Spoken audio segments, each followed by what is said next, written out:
आलोक जी, देखिए बीजेपी का कहना है कि कितने काम किए गए हैं उसकी पूरी सूची गिनवा रहे हैं, तो वहीं मुन्ना खान जी विपक्ष जो है खामियों की फहरिस्त लेकर सामने आ रहा है। लेकिन इन सबके बीच जो रणनीतियां हैं अगर उस पर गौर किया जाए, पॉलिटिकल एक्सपर्ट होने के नाते आप किस तरीके से इसको देख रहे हैं? बीजेपी ने एक रणनीति अपनाई है कि अगर परफॉर्मेंस अच्छा नहीं होगा तो उस सांसद का पत्ता साफ हो जाएगा। इस प्लान के तहत काम किया जा रहा है। कांग्रेस पार्टी ने अपना एजेंडा बनाया है कि यूथ को प्रमोट किया जाएगा, हर एक बूथ पर नजर रहेगी। तो किस तरीके से आप रणनीति देख रहे हैं सभी पार्टियों की?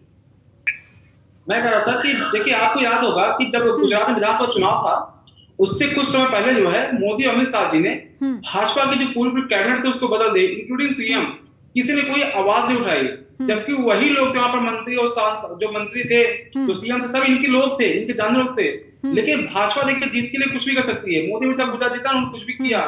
वही लोकसभा चुनाव देखिए है, अगले साल मोदी जी और अमित शाह जी लोकसभा चुनाव जीतने के लिए कुछ भी करेंगे और किसी का भी टिकट काट सकते हैं। कोई यदि सांसद या मंत्री ये सोचता है कि वो मोदी का बहुत करीबी उसका टिकट नहीं कटेगा, ऐसा नहीं है। उसका सबसे बड़ा उदाहरण गुजरात है। गुजरात का सीएम से पूरी कैबिनेट बदल दी गई थी। रही बात जो सोशल मीडिया की, ये बात सच्चाई जहां तक मेरे पास जानकारी है कि जो बीजेपी केंद्रीय नेतृत्व है and prime minister Modi ji स्वयं जो है सभी सांसदों की सोशल मीडिया की प्रॉपर रिपोर्ट ले रहे हैं। कौन से सांसद की क्या एक्टिविटी है, जो पार्टी के प्रोग्राम से उसको कितना लोग पब्लिश कर रहे हैं, जो सरकार की योजनाएं हैं उसको क्या अपने धरातल ले जा रहे हैं, सोशल मीडिया के माध्यम से ले जा रहे हैं। वो सब कुछ एक एक चीज जो है सोशल मीडिया में सभी सांसदों के वॉच हो रहे हैं। इसके अलावा वो लोग ये भी देख रहे हैं कैसे कौन से सांसद और मंत्री हैं जो विपक्ष के ऊपर आरोप लगा रहे हैं या उनके आरोपों का जवाब दे रहे हैं। इन सब के आधार पर रेटिंग की जा रही सभी एमपीज की, उनकी सोशल मीडिया में कितनी एक्टिविटी थी। आपको शायद याद हो 2019 के लोकसभा चुनाव से पहले जो है 2018 तक सभी सांसदों को रिपोर्ट भेजी जाती थी कि जो बीजेपी के सांसद हैं उसमें इसमें आपकी क्या रेटिंग है, आप स्टेट के सांसदों में इसमें किस नंबर पर हैं, जो पूरे देश में बीजेपी सांसद है उसमें किस नंबर पे है। इसकी प्रॉपर एक रिपोर्ट जो है सभी सांसदों को भेजी जा रही थी। उसके बाद 18 के बाद रिपोर्ट आना बंद हो गई थी, बट इसमें इंटरनली जो है सभी सांसदों के जो फेसबुक है, ट्विटर है, इंस्टाग्राम है, यूट्यूब है, उसको प्रॉपर गवर्नमेंट वॉच कर रही है। अगर आप देखेंगे इनका इतिहास चाहेंगे तो जो भी नेता जिन्होंने विपक्ष के ऊपर उनके आरोपों का करारा जवाब दिया है, भाजपा ने ऐसे नेताओं को ज्यादा आगे बढ़ाया है। तो ऐसे लोगों को इस पर फोकस करना चाहिए कि जो ये सच्चाई कहीं ना कहीं जनता डिजर्व करती है। बिल्कुल, देखिए महत्वपूर्ण बात आपने रखी है आलोक जी। उसको बीजेपी सांसदों को डेली अपने पेज में डालकर उसको प्रमोट करना चाहिए। नहीं करेंगे जिनके खिलाफ कहीं ना कहीं नेगेटिव खबर जो है वो पीएमओ और केंद्रीय नेतृत्व तक जाएगी। मुन्ना खान जी, आपने जो खामियां गिनाई उस पर मैंने सवाल पूछा मनोज जी से, लेकिन अब बीजेपी की ये जो पारदर्शिता है कि जो काम करेगा उसी को टिकट दिया जाएगा, आप लोग की तरफ से कहा जाता है कि कांग्रेस एक ऐसी पार्टी है जिसमें लोकतंत्र है, बीजेपी में लोकतंत्र नहीं है, बार बार ये कहा जाता है। लेकिन न केवल बीजेपी में लोकतंत्र है बल्कि एक डिसिप्लिन भी नजर आता है। सवाल ये उन्नति जी की वो एक कहावत भी है कि आप क्या हो जब चिड़िया चुग गई खेत। तो अब आप जब 4 महीने चुनाव को बचे हैं, आज आप रिपोर्ट मांग रहे हो कि आपने कार्य नहीं किया तो आपका पत्ता साफ है। सवाल उनसे ये होना चाहिए कि जब आपको 5 साल कार्यकाल दिए गए तो जनता के साथ क्यों झूठ परोसा गया? जो लोकसभा की जनता है वो कोई उम्मीद पे तो वोट दिए, कोई उम्मीद पे तो आपको चुना है। जनता ने पेट भर के वोट देने का भारतीय जनता पार्टी के सरकार बनाने में अहम रोल अदा किया और वोट दिया बीजेपी को। लेकिन बीजेपी ने भारतीय जनता को ठगने का काम किया। तो आज साफ साफ दिख रहा है कि आज जो नुकसान हुआ वो भारतीय जनता का नुकसान है, भारतीय जनता पार्टी का नुकसान नहीं है। क्योंकि 10 साल आपके शासनकाल में देश आगे नहीं बढ़ा, 20 साल पीछे गया है। तो देश की उन्नति में रुकावट डालने का काम भारतीय जनता पार्टी के द्वारा किया गया। और जो एक फेस वैल्यू था जो हमारे देश के प्रधानमंत्री नरेंद्र मोदी जी, उनके ऊपर जनता ने वोट किया था। तो आज उनकी जिम्मेवारी बनती है कि आज जनता के जो विकास रुके वो क्यों रुके। तो कहीं ना कहीं उन सांसदों से भी सवाल होने चाहिए जो ये कहते हैं कि वोट आप हमें नहीं दिया, वोट मोदी जी को दिया, आप हमारे पास काम के लिए क्यों आते हो। कई ऐसे सांसद है। तो बहुत सारी बातें हैं जो एक फेस वैल्यू पे आप कार्य नहीं होंगे। दूसरी बात जो सबसे बड़ी कमियां रही वो शाह और शहनशाह की जोड़ी की जो कमी थी वो मैं आपको बता दूं। वो ये कमी थी कि कोई भी प्रोग्राम के दौरान स्वास्थ्य मंत्री, अगर हॉस्पिटल का उद्घाटन हो तो स्वास्थ्य मंत्री का पता नहीं।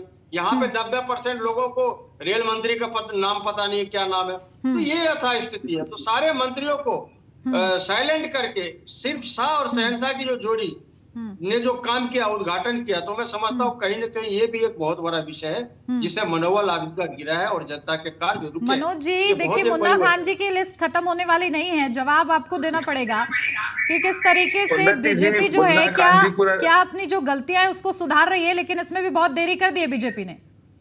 गलतियां क्या की आप मुझे बताइए, कोई गलती तो कुछ की नहीं। आप ही बताइए कि अगर मिनिस्टर्स का नाम जनता को नहीं पता, हमें आवश्यकता नहीं है कि हम अपने मिनिस्टर का नाम जनता को बताएं। हम तो काम में विश्वास करते हैं। भारतीय जनता पार्टी कथनी और करनी में विश्वास करती है। भारतीय जनता पार्टी की नीयत और नीति स्पष्ट है, देश की जनता का विश्वास है। आप ही बताइए कि इतने बम्पर बहुमत के बाद हम लोग दूसरी बार बैठे हैं, 9 साल पूरे हो गए, 10वां साल चालू हो गया। अब फिर हम लोग 2024 में बम्पर जीत के साथ देश में सरकार बनाने जा रहे हैं। पर लेकिन ये कांग्रेसी मित्र अगर इस अपनी कमियों को नहीं सुधारेंगे तो आज कांग्रेस की हालत बद हो गई, कल को बदतर हो जाएगी। कम से कम आप देखिए ना, इनकी राजस्थान की लड़ाई आज तक नहीं निपटी। ठीक है, जिन स्टेट्स में लड़ाई चल रही खत्म नहीं होती, इनके आपस के झगड़े नहीं खत्म होते।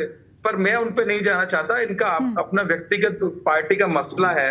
और कांग्रेस तो प्राइवेट लिमिटेड कंपनी पूरा देश जानता है। हम लोगों ने शोर मचा मचा के बोला, तब इन्होंने चुनाव करवाया, और चुनाव भी आप देखिए कैसे चुनाव हुआ कांग्रेस में। तो अब जनता काम चाहती है। अब जनता चाहती है कि जो वादे जनता से किए हैं उनको पूरा किया जाए। कैसे, अगर 70 साल इन्होंने काम किया होता, 65 साल काम किया होता, तो आज कांग्रेस की हालत ना होती। देश की सबसे पुरानी पार्टी, 135 साल पुरानी पार्टी है कांग्रेस, पर आज कांग्रेस हाशिए पे चली गई। तो इनको मंथन करना चाहिए, इनको सोचना चाहिए कि ऐसी नौबत क्यों आई। ठीक है, और रही बात भारतीय जनता पार्टी की, भारतीय जनता पार्टी जो कहती है वो करती है। हमारी नीयत और नीति दोनों स्पष्ट है, इससे जनता सहमत है, इसी की वजह से हम लोग आगे चलते हैं। बिल्कुल आलोक जी, देखिए नीति और नियत की बात कर रहे हैं मनोज जी, और स्पष्ट है बीजेपी की, लेकिन मुन्ना खान जी ने जो पूरी लिस्ट गिनाई है, हालांकि ये जनता का निर्णय है कि जनता किसको चुनती है, और कामों पर क्योंकि खासतौर से फोकस किया जा रहा है। और राजनीति में सबसे ज्यादा महत्वपूर्ण होता है कि आप मुद्दों को, ऐसे मुद्दों को पकड़ें जो सीधा जनता से जुड़ाव रखते हैं, उसी की जीत होती है। कौन उस मुद्दे को सटीक तरीके से पकड़ता हुआ नजर आ रहा है? आपको ध्यान होगा तो प्रधानमंत्री मोदी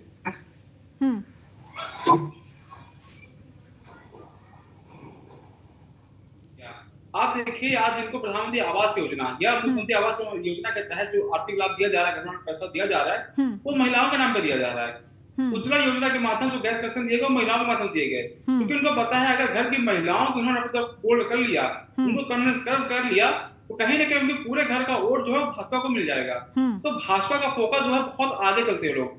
दूसरा, आप ही आपने चर्चा की सोशल मीडिया की, मैं 2 नाम लेना चाहता हूँ।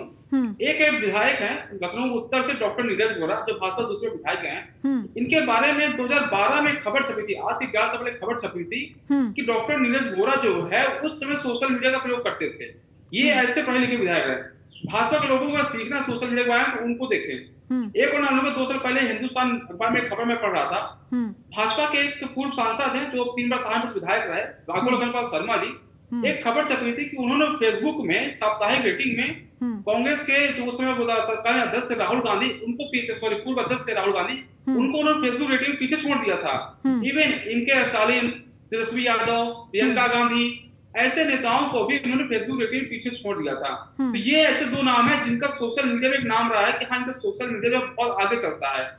भाजपा के नेताओं को इनसे सीखना चाहिए कि सोशल मीडिया प्रयोग कैसे होता है, कैसे वो सरकारी इसकी प्रमोशन करते, कैसे करते। भाजपा नेताओं को इनसे सीखने की जरूरत है। सोशल मीडिया बहुत बड़ा हथियार है, इसका प्रयोग अन्ना आंदोलन में दिखा था, जब अन्ना जी का मूवमेंट चला था। बिल्कुल, देखिए मुन्ना खान जी, सोशल मीडिया पर भी अब लड़ाई हो रही है। एक लड़ाई मैदान में चल रही है, तो दूसरी सोशल मीडिया पर भी तैयारी की जा रही है। कांग्रेस की कितनी तैयारी है सोशल मीडिया पर?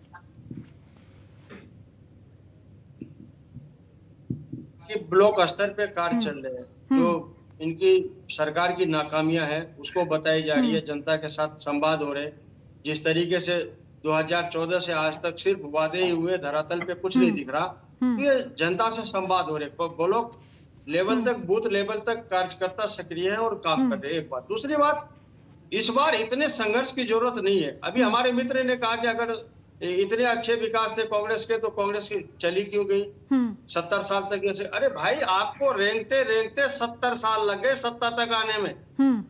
तो 70 साल हमने यूं ही राज नहीं किया, हमने विकास किया। जनता के हित की हो, किसान के हित की हो, जवान के हित की हो, महिलाओं की सुरक्षा का मसला हो, देश के डीजीपी का मसला हो, चाहे देश के बॉर्डर एरिया का मसला हो, देश की सुरक्षा का मसला हो, आर्मी ठीक फोर्स है, का मसला हो, यानी सभी 70 मसले पे सालों काम में हुए। बीजेपी ने, कांग्रेस ने काम किया है और ऐसे में इसी अब उम्मीद के साथ जो है कांग्रेस पार्टी भी आगे बढ़ने वाली है। आप सभी का बहुत शुक्रिया। वक्त